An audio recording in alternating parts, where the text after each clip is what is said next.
Teleme Yaisato, Yezu akokoya yambala ya yambo. Yezu akokoya yambala ya yambo. Toko kumba melayo Kristu, pe toko kumisa yo. Nzambi yo bisaki bato kubuze yo. Biso tozalaki koyenga yenga lokola mpata. Moko moko abiso azalaki koluka nzela ya ye moko. Pe Yawe akumbisi ye mabe mabiso banso. Yezu akwei po ya bozito bwa kuruze. Akobi nzela ya ye ya malozi. Nzoto etondi na makila mafimbo ba mobeteki. Moto mwa ye molataki ekoti ya nzube. Azangi bokasi. Ezali nde bozito bwa masumu mabiso. Bosali te akweya. Masumu mabiso makwesi mwana wa Nzambe o mabele. Tosambela. Kristu, yo oyo okweyaka na bozito bwa mabe mabiso, pe otelemeki po ya kolongwisa biso, tokobondela yo, okende epai ya baebanso bazali na se ya bozito bwa lisumu, na ntina te bazozela na nzela ya yo, pesa biso nguya ya elimosa.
Teleme ya itano.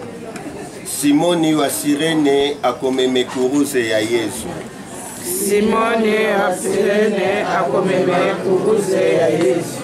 Toko kumba melayo Kristu pe toko kumisa yo. Zambi omekisaki bato na kuruze. Moto moko alikiwa na kombo ya ye Simoni wa Sirene. Basengi yete ameme kuruze ya Yesu. Basoda ba Roma balukaka moto moko oyo akokaki kosalisa Yesu na bomemi kuruze. Miso mabango makwei epai ya Simoni. Mwana wa Nzambe aingisi na lolenge la ye Simoni o mosala mwaye ya kopikisa. Simoni wa Sirene azali elembo ya baebanso bandimaki lelo to pe utokala komeme kuruze po ya libiki ya bato. Tosambela. Kristu, yo oyo opesi na Simoni wa Sirene nguya ya komeme kuruze. Sala te totia miso mabiso likolo ya banyongwani na bongono. Bozangi bato, sala pe bozangi bosembo. Sala pete na momemi likumbami ya biso, tozala bateneneke bayo. Yo oyo ozali mokonzi, o bileko biso seko. Amen.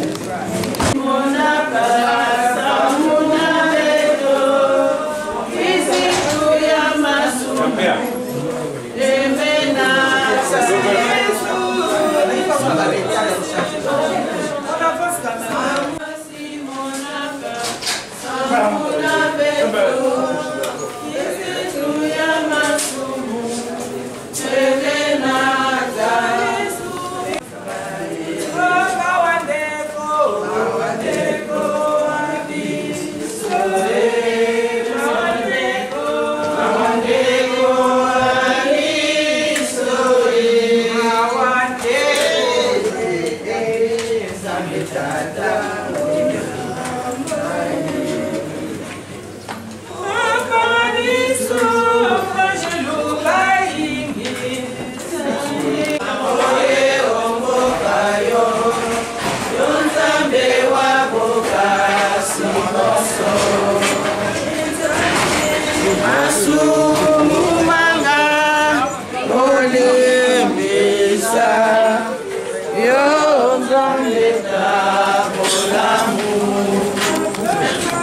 koyoka esika ekofanda nzoto ya moto.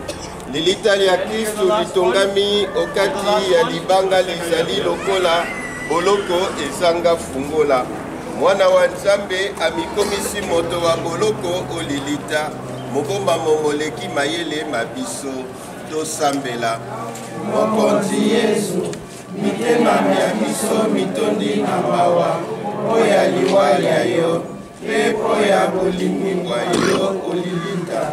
Kasi lilita ya solo, ezalinge mitema ya biso mitondi na masumu. Sekwa peyaka kotondisa biso na bomoi bwa solo. Yo ozali mokonzi, obileko biso seko. Amen. Mina itano, Yesu asekwi na nkembo. Yesu asekwi na nkembo. Tokokumbamela yo Kristu pe tokokumisa yo. Nzambi obitisaki bato na kuruze. Yesu asekwi azali awa te. Tala esika batiaki ye. Liwa likoki kozala na liloba ya suka te kasi nde bomoi. Bosolo bokolonga lokuta, bolingo bokolonga boinani, malamu makolonga mabe. Lilita litikali sika wa polele, lilita esika ya liwa ekomi elembo ya bomoi. Asekwi liwa likoki konyata bomoi te.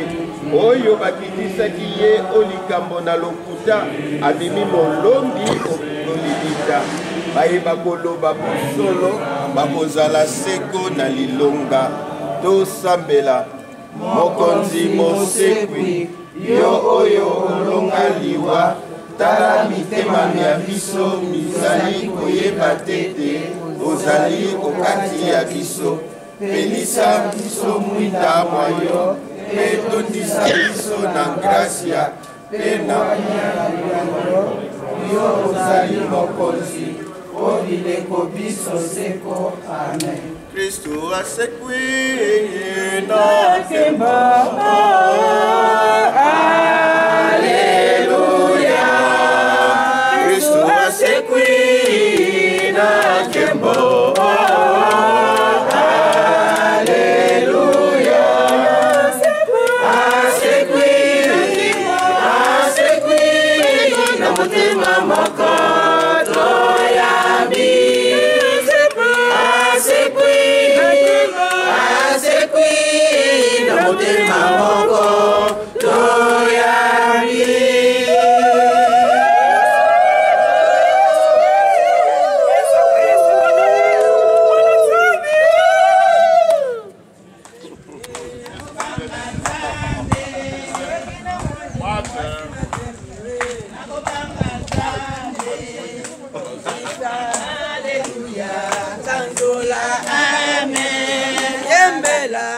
Alléluia, Alléluia, Amen. Nzambe, nakobanga Nzambe, tongo kotana sengelenga, nguya ya molimo, nakolula esengo ya likolo, mama yo kambanga kinomboka yo. Maria nakoyenga yo solo, yo kanzembo nakoyembela yo. Oyokela ngai mwana wa yo mawa. Maria nayamba yo mama, ambwisanga onzela ya malamu, mama sengelenga nguya ya molimo. Nakolula esengo ya likolo, mama